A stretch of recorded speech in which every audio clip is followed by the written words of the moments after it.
A lot happens in one day. No day is ever the same.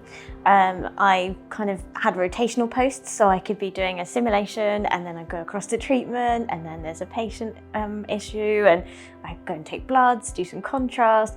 It's great. You get a real sort of adrenaline buzz from it in any one day. It's just really nice because you have everyone coming in, and your day, your goal is to kind of make someone feel better about themselves. A lot of patients, that's what they worry about. They worry about, how am I going to do this? And then the first day is a lot of helping them overcome those initial fears. And then the fun comes like midway in, and they realize that, hey, look, it's not this bad. I like hanging out with these people. They're really fun. They get me. We know about their kids, their family, where they come from, because we all just have conversation and we treat them as a person, not someone who's sick. And I think that's whenever they realize that that's going on.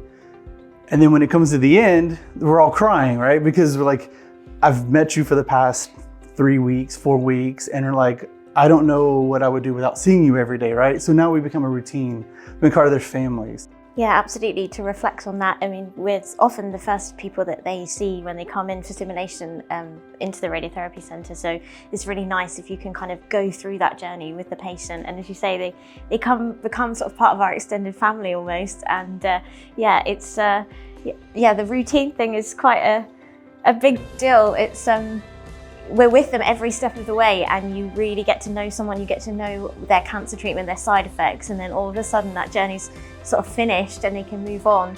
And then they're like, well, what am I going to do? You're not going to be here to kind of push me through this every day. So it's wonderful. Also the technology. We get to play with over £2-3 million worth of equipment every day. I mean, I can't build an IKEA flat pack, but I can play with a Linac, you know. I cannot fax a piece of paper, but I can drive a linear accelerator, right? And I tell everybody, I get so frustrated, but I mean, it is cool. It's that like technology that we get to drive. It's also the opportunity that we have when we have vendors come in. We are to put our input and say, hey, look, you know, we want to do this, and our recommendations are not for ourselves. It's to help the patients get in and out so they're not here all the time, so that it's benefiting them, you know, so we can do our job in a faster or more precise way. And that's the jump that you and I have both made, is that we still have that connection. We're still driving that change. We've still got the patients at the forefront of this, which is just great that we can transfer our skills like that as well.